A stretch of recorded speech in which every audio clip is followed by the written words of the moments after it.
Алато 24 каналынын түз эфиринде кеч эмес программасы, аты жөнүм Сайфуллин Мурзаев, саламатсызбы телекөрүүчү.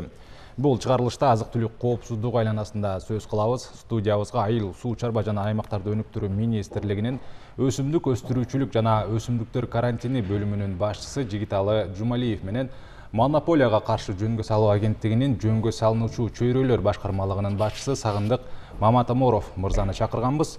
Мырзалар, студиябызга кош келипсиздер. Алгач Жигитал мырза сизден суроомду баштайын деп турам. Бышыкчылык башталды. Мындан улам базарда мурда баасы өтө кымбат болуп турган сабиздин баасы арзандады.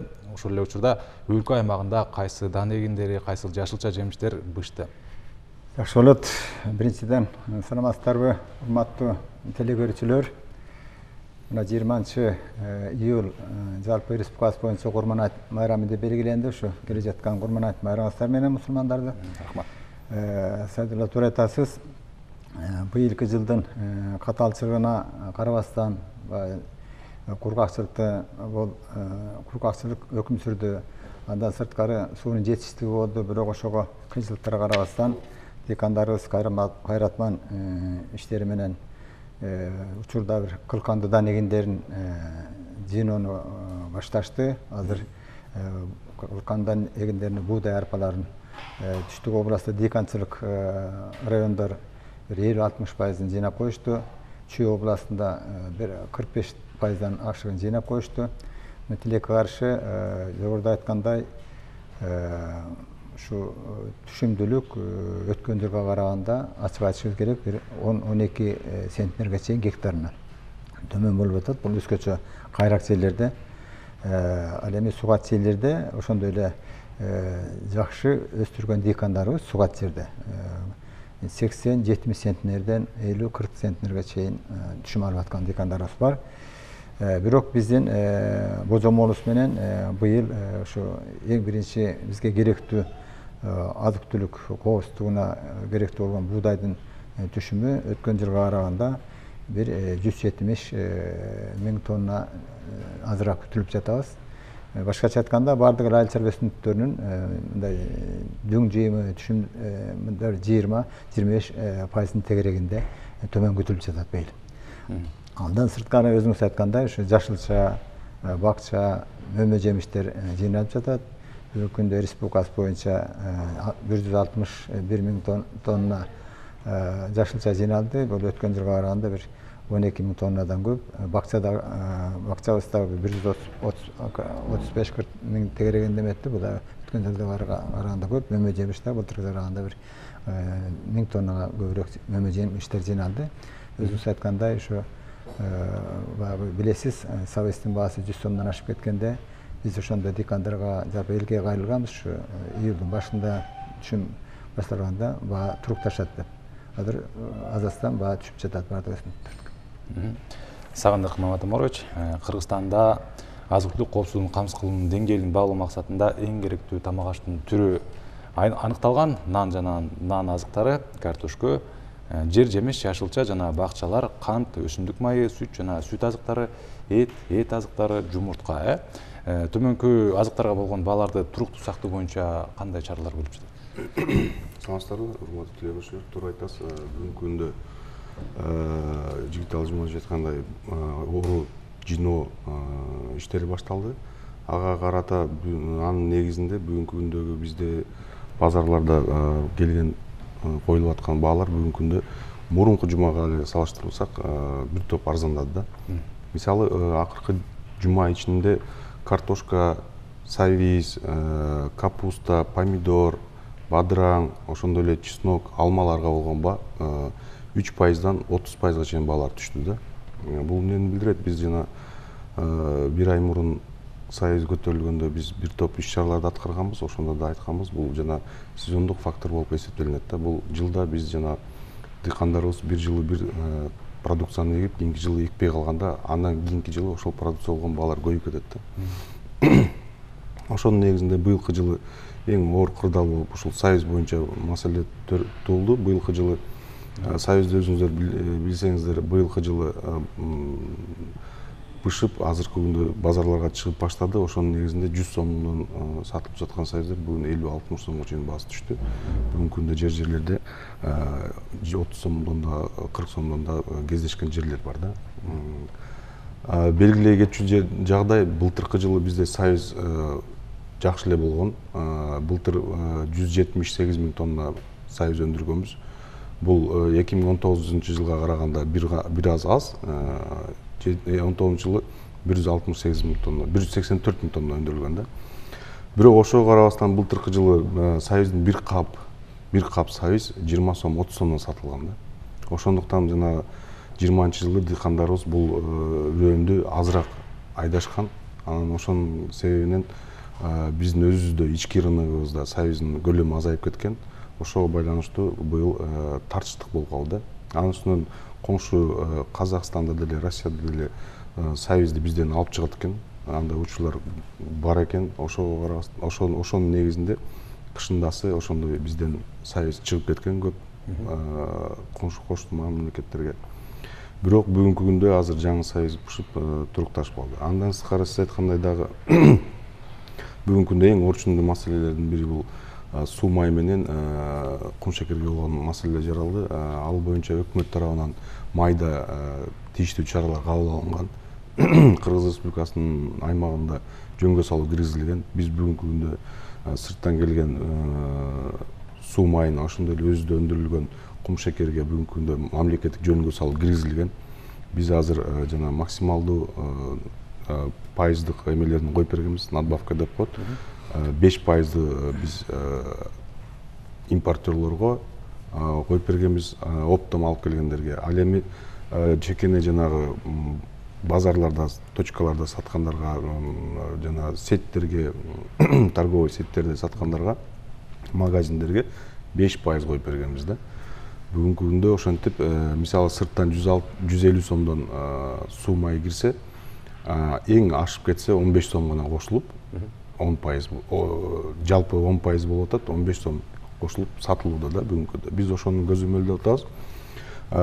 Бул токтом майда чыккан, биз аны 25-майда өзүнүн буйругубуз менен кабыл алып, бааларды аныктап бергенбиз. Бүгүнкү күндө монополияга каршы орган тарабынан жалпысы болуп 163 ошол базарларды кыдыруулар, жерлерди, район, шаарларды кыдыруулар болду. Бардыгы болуп 900-гө жакын магазиндерди, торговый точкаларды текшердик. Анын жыйынтыгы менен бүгүнкү күндө 2 штраф салынды. Биздин буйрукту аткарбагандык үчүн. Ошондой эле 50-гө жакын эскертүүлөрдү бердик да. Эскертүүлөрдү берип, артынан түшүп, ал бааны дагы өзүбүз койгон баага алып келип, бүгүнкү күндө ошол сатуулар жүрүп жатат. Анан дагы кошумчалап кетчү жагдай, бүгүнкү күндө өкмөт тарабынан бааларды турукташтыруу боюнча негизинен эле бир топ иш-чаралар жүрүп атат да. Бул өзүңүздөргө белгилүү болгондой Жигитал Жумалович да айтып кетет, жана эт боюнча биз сыртка сатуу боюнча мал жанаттарына тыюу салынган, аны өзү токтолуп кетет деп ойлойм. Андан сырткары кече жакында 2 жума болду, бизде өзүбүздөн жана сырттан келген товар суу майы менен кумшекерге биз бүгүнкү күндө өкмөт жанагы кошумча салыгын алып койду да. 0 ставка деп коет. Бүгүнкү күндө НДС төлөнбөйт. Кумшекерди мисалы мурун 50 сомдон жана биздин өзүбүздүн өндүрүүчүлөр 12% кошумча налык төлөйт да. 50 сомдон чыгарышкан болсо, баасы 50 сом болсо, кошумча салык 5 сомду түзүлгөн да. Ошого биздин жана керектөөчүлөргө 55 сомдон чыгып жаткан да. Бүгүнкү күндө ошону алым салынды. Өкмөт муну менен ушул биздин керектөөчүлөр бир канча 5 сомдон болсо да арзаныраак алсын деген мааниде туура бюджетке таңкыстык жаратат. Бирок бүгүнкү күндө өзүңүздөр белгилүү болгондой кырдаалды эске алуу менен өкмөт ушул жолго барды да. Бүгүнкү күндө азыр ошонун негизинен бүгүнкү күндө 5 сомго чейин азыр баалар дагы түштү. Бүгүн ал боюнча тийиштүү иш-чаралар жүрүп атат. Салык кызматы менен монополияга каршы органдын жергиликтүү жерлердеги аймактык бөлүмдөрү менен бүгүнкү күндө иш-чаралар аткарылып, бааны түшүрүү боюнча кескин чаралар көрүлүп, бүгүнкү күндө азыр мына биздин чоң магазиндерге барсаңыздар кумшекер 55 сом 56 сомдон сатылып жатат.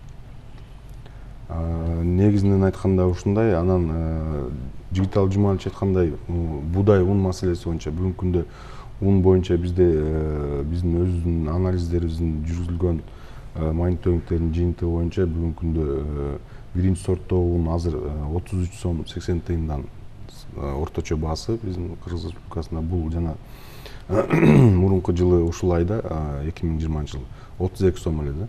Бүгүнкү күндө ошол 1 сом 80 тыйынга көтөрүлдү. Мунун себептерин дагы жана былтыркы жылдагы кургакчыл, быйылкы жылдагы ошондой эле болуп атат. Мына азыр жерлерде бир топ иш чаралар жүрүп атат суу боюнча, субат маселеси боюнча. Бирок ошого карабастан биз ун боюнча биз дагы жана өзүдө өндүрүлгөн ундардын 20% гана биз нанга иштетебиз да. Анан калганын бүт баарын сырттан алып келебиз. Бүгүнкү күндө биз дагы сунуштарыбызды бердик. Таңкыстык жаралып калбаш үчүн ушул күндөн тартып быйылкы жылы мисалы Россияда аябай урожайность жогору, быйылкы жылы будайдыкы дагы семечкеники дагы жогору быйыл. Ошого азыркы күндөн баштап эртерээк ушундай закупкаларды Россиядан алып келип, биздин өзүбүздүн ата мекендик өндүрүшчүлөрдү ишке салуу боюнча иш-аракеттер жүргүзүш керек да. Жакшы. Мен кошумчалап кетейин, сагын айтып өтпөдү Мамед Өмүрович. Действительно, биз ушу быйылкы жылдын структурасына сырткары кийинки 2020 жылдын айыл чарба өсүмдүктөрүнүн түзүмүн иштеп чыктык да. Иштеп чыгып, министрликтин коллегиясына бекитип, ал жерде негизги багытты жогоруда белгилегенде ушу айыл чарба азык-түлүк кооздугуна тийиштүү айыл чарба өсүмдүктөрүнүн айда аянттарын кеңейтүүнү пландаштырып атабыз да. Өзгөчө мына май өсүмдүгүн бул учурда бир 17 миң 18 миң гектар эгилип келсе, ошону 30 миң гектарга чейин. Buğdaydan ayanttı bugünkü günde 250 ming tegerende bolsa bir 300 ming gektarga çeyin. Şu siyahtı 5 yıllık biz iş-çara işlep çıktık da. Ana kant kısılçası. Bizde şekerde öz kant kısılıp gelgemiz. 17-ci, 18-ci, 19-ci yıllar. Anan o'sha zavod tarafından arganday to'g'ri emas dikonlarga muomala qilganlik tarafından былтыр төмен bo'lib, ana bu yil уже qand qilsasina уже bir 2000-3000 gektarga көбөйдү. Bu yil бирок түшүмдүүлүк төмен болот. Эң негизги аянттылык көбөйтпөстөн үрөнчүлүккө басым жасап, билесиздер, ушу 2 жылдан бери дотация системасы кирип, дикандарыбыз 30% төмөндөтүлгөн баада сапаттуу сертификатталган үрөндү сатып алууга дикандарга шарт түзүп бердик да. Бул деген ушу базарда buğdayдын баасы 19 сомдон турса, ушу сертификатталган buğdayдын үрөнүн 28 сомдукту 19 сомдон сатып алышты да быйыл. Анан жогоруда сагындык Мамед Өмүрович белгилеп кеткендей, бизде ачыгын айтканда жергиликтүү селекциялык иштерибиз өтө өзгөчө дан эгиндери боюнча төмөн да. Ошондуктан биз министрибиз Россияга барганда, Москвага барып, ушу Россиянын илимий изилдөө институттары менен ал жердеги чоң компания, селекция иштер компаниялар менен мамиле түзүп, азыр ушул жактан 30%-ын азыр төлөп беришет дикандарыбыз. 70%-ын кийинки жылды түшүмдөн кийин төлөп берүү боюнча ушундай үрөндү алдыруу боюнча күздүктү быйыл бир 180 миң гектарга чейин айда, бул 130 болгон. Ушуга басым жасатабыз. Үрөнчүлүктүн эң негизги биз багытыбызды өзгөчө буğday боюнча күздүккө басым жасап атабыз да. Күздүктү басым жасап, биз 70% жалпы айыл чарба буğdaydын 70%-ын күздүккө жайгаштыруу боюнча дикандарга багыт берип атабыз.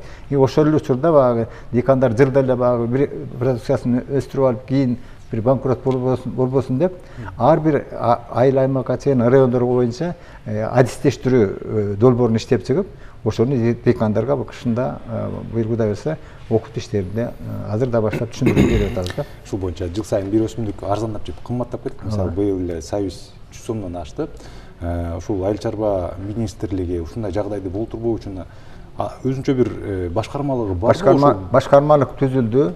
Ата мурун бизде кайра иштетүү бөлүмү, анан агромаркетинг экспорт бөлүмү бар эле. Ошол экөөнү бириктирип, биз эми мындай болуп атат. Азыр эң негизги көйгөй майда чарбачылыкта болуп атат да. Азыр колхоз кезинде бир союз кезинде колхоздор болуп 5000 10.000 гектар жерлери бар эле да.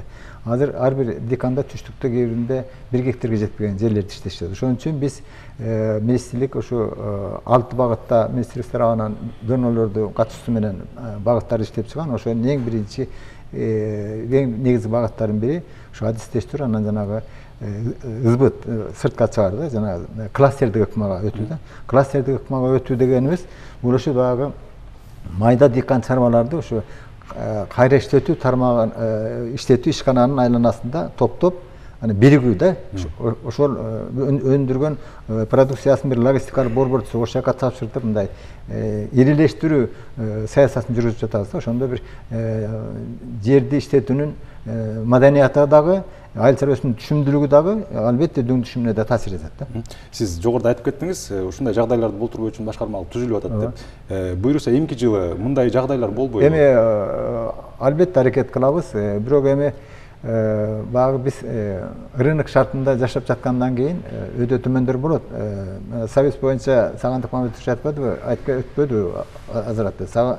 Советтин баасын эң негизги кымбаттап кетиши бирден бир себеби былтыркы жылкы пандемияда болуп сыртка экспорт төмөн болуп, Совет былтыр 20-жылы 5,5 тонна экспорттурган болсо, быйылкы ушу 5 айдын 6 айдын жыйынтыгы менен 31-32 тонна Совет экспорт болду да. Бул деген сөз дыйкандарыбызга мындай бир рынокко жол ачып берди да. Бул дагы дыйкандар үчүн, бирок ошол учурда шаардык тургундарга кымбатчылык болду. Бул убактылуу нерсе, жана мына азыр стабилдешип калды. Эми тойтко өтсөк, беден баасы күндөн күнгө жогорулуп жатат. Калк арасында беде кышында 500 сомдон өтөт деген баягы көбүр кептер айтылып жүрөт. Эгер чөп кымбаттаса, мунун ичинде малдын, эттин баасы арзандайбы же буга мамлекет тарабынан кандайдыр бир жөндөө киргизилеби? Жалпы эле тоют багытында, ирригация багытында, кайра иштетүү жана экспорт багытында, үрөнчүлүк багытында, ушу жалпы айыл чарбасында быйыл көптөгөн кыйынчылыктарды башкасы өткөрбөдүк. Ошол багытта азыр өкмөттүн бүгүн премьер-министрде талкууланып, атайын антикризистик программа иштеп чыгып, краткосрочный. Ошол бүгүн бекитилет. Ошол жерде баягы каржылоо булактары дагы тоют тармагын кантип жакшыртабыз, үрөнчүлүктү кантип жакшыртабыз, ирригацияларды мисалы үчүн потери көп болуп, жоготуу көп болуп атпайбы БЧКда. Ошол багыттарга атайын бир өкмөттүк деңгээлде өкмөттүн министрлер кабинетинин буйругу чыгат. Ошонун негизинде иш жүрөт да. Болбосо жолго салынат деп ишенем. Кошумчалап кетсем да, туура айтасыз. Быйылкы жылы жана тоют маселеси аябай кыйын болду. Бизде быйыл кыш кыска болду, андан тышкары жаз эрте келди, жердеги ным эрте тарап кетти да. Анын үстүнөн былтыртан баштап быйыл өзүңүздөргө белгилүү болгондой, баягы биздин республикабыз аймагында эмес, бул Орто Азия чөлкөмүндө жанагындай кургакчылык, суунун аз болгону болуп атат да. Ошого жараша тоют маселеси боюнча биздин анализдерибиздин негизинде эгерде мурунку жылы 1 гектар жерден дыйкан 350-ге жакын пресс алса, түк алса, быйылкы жылы 150-ге жакын болуп калды да. 2 эседен көп азайып кеткен да, түшүмдүүлүк. Анын үстүнөн суу аз болгондуктан жана бийиктиги да кичинекей чөптөрдүн, анан жана эмеси дагы кандай деп койсом, жана тоютчулугу дагы бир аз төмөн болуп атат да. Ошонун негизинде быйылкы жылы баалар 2 эсе кымбаттады. Андан тышкары ошол түктү жанагы орогонго кеткен чыгымдар. Мисалы шпагат жип былтыр 1,5 миң сом болсо, быйылкы жылы 3,5 миң сом болот. Бир ошол шпагат жип 150-200 түккө жетет экен. Алдагы баасы кымбаттады. Андан тышкары жүктөгөн кишилердин баасы дагы 15 сомго чыкты бир түктү жүктөш. Былтыр 7 сомдун айланасында болчу. Андан сырткары пресс-подборщик, жана пресс деп коебуз, ал дагы былтыркы жылдары бир канча эки эсе, быйылкы жылы эки эсе кымбаттап кетти. Биздин анализдердин негизинде дыйкандар тарткан өзүнүн негизги чыгымдын ошого түккө кеткен чыгымдын баасы эле бир канча жолу эки эседен кымбат болуп кетти. Түшүндүүлүк аз болду. Анан сиз айткандай жана бунун баары эртең мал чарбасына, этке, малга болгон баага кандай таасир болот деген жеринде туура айтасыз, биз аны да анализ кылдык. Бүгүнкү күндө эл журт жалпысынан алганда 5-10 малдары бар кишилер булар өздөрүнүн малдарын бүгүнкү күндө сатып атышат. Бизде анализдер бар уже. Себеби алар дагы өздөрүнүн жанагы коросундагы чөптү корот, андан сырткары кошумча дагы сатып алыш керек. Булар ошол өзүнүн коросундагыны ошол 2-3 малга жеткирүүчүдөй кылып жеткирип, калган малдарын бүгүнкү күндө сатып атат. Мал негизинен алганда азыр баасы түшүп баратат. Бирок этке келгенде калың журтка бир оз тактап кетиш керек. Бүгүнкү күндө эттин баасына бул малдын баасы түшкөнү менен эттин баасына таасирин тийгизбейт да. Себеби бир жана союшка даярдап берчү малдарды бүгүнкү күндө биздин фермерлер жана 6 ай, 7 ай, 8 айга чейин багышат да. Ошондуктан баягы элде дагы суроолор көп бизге болуп атат. Эмнеге мал арзандап атат, бирок ошол эле учурда эттин баасы түшкөн жок деп. Мен ошентип айтып буга дагы мына ошо жанагы улуттук коопсуздукту сактоо максатында министрлик данга, тоютка жана ошо тоютка тиешелүү өсүмдүктөргө жана дандарга сыртка чыгарууга азыр өкмөттүн министрлер кабинетинин атайын токтомунда кабинеттин исине киргизилди. Убактылуу запрет сыртка чыгарбаа боюнча да. Себеби дегенде азыр коңшу Тажикстанга жана башка мамлекеттерге чыгып кетүү боюнча ушундай чаралар көрүлүп жатат да. Акыркы суроом болсун, кыска жооп берсеңиздер. Арпанын азыркы баасы баягы орусча айтканда подкомбайн деп коет. 28-30 сомдон болуп атат. Жүгөрү менен буудай мындан да кымбат. Экинчи суроом, ошол Кыргызстанда өстүрүлгөн буудайды көбүнчө мал жандык жейт экен. Нан азыктарын чыгарган ишканалар көбүнчө Казакстандан буудай алат. Качан Кыргызстан баягы адам жей турган буудайды өстүрөт? Биз буга туура берип атасыз. Өзгөчө буудайга токтоло турган болсок, азыркы өстүрүп аткан дыйкандарыбыз сапаты боюнча мындай байкала башталды да. Жогорку түшүм берип, илешкектик болуп келекен. Анысы да бир 28-30га чейин, 23дөн төмөн болбош керек да. Ошондой буудайларды өстүрө башташты. Эми биз ушу жана жогоруда айткандай, Кудай буюрса, ушу 24-25 жылдары Кыргызстан өзүнүн өстүргөн буудай менен камсыз кылат деген бизде иш аракеттер болот. Анан быйылкы жылы мына 15 000 өкмөттүн атайын буйругу менен 15 000 тонна буудайды мамлекеттик резервдер фонд аркылуу сатып алынат. Биз дагы ошо азык-түлүк коопсуздугун эске алып, резервге көбүрөөк болсун деп, дагы 5 000 тонна кошуп буйрукка өзгөртүп киргизип атабыз. Азыр мына Сагындык Мамедовичтер коюп беришти 24 сом 80 тиындан. Азыр сатып алып башталды. Эми бирок күндөн күнгө сиз айткандай буудай эле эмес, арпа эле эмес, буудайдын да баасы өсүп атат да. Подкомбайн ошон үчүн сыртка чыгып кетсин деп жанагындай өкмөттүн буйругун тактоомун даярдап киргиздик. Анан ушу биз антимонополияга дагы июлдун аягында дагы кайрылабыз. Кат үстүндө кайрылып, бүгүнкү күндө ошо буудай бир 28-30 сомго чейин жетип баруу божомолу бар. Ошон үчүн баасын дыйкандардан сатып алуу, баасын да көтөрүп берет деген ишеничтебиз. Булар менен биз ар дайым чогуу иштешебиз. Анан ошо биринчи дыйкандарга бир мамлекеттик колдоо көрсөтсөк, анан дыйкандар буудайын өстүргөн буудайына багы кызыктар боло баштайт да. Сиз туура айттыңыз, быйылкы жылы жана арпа буудай кымбат болуп атпайбы? Былтыры ушул кезде 20 сомдун айланасында болчу буудайдын баасы. Бүгүнкү күндө мына тоют оруп жинөө башталганда эле подкомбайн эле сиз айткандай буудай 25тен башталды быйылчы. Бул эмнени билдирип атат? Биздеги баягы быйыл жалпы эле кургакчылык жыл болгонуна байланыштуу бул былтыркы мисалга алсак, былтыр 4 тонна алган кишилер быйылкы жылы 3 тонна будай алып атышат гектарына. Арпаны эле ошол учурда былтыр 2 тонна алган болсо, быйылкы жылы 1 тоннага жетпейт арпачы. 1 тоннага жетпей алып атышат да. Ошонун негизинде жана спрос рождает предложение дегенде, жана суроо талаптын негизинде суроо көп болуп атат. Мал жан баккан дыйкандарыбыз көп. Ал эми ошол эле учурда жанагы биздин өзүбүздүн түшүндүүлүк алган будай арпаларыбыз аз болуп атат да. Ошонун негизинде алам деген киши көп, сатам деген киши аз. Бунун негизинде экономикалык рычагдар иштеп, баалар кымбаттап атат да.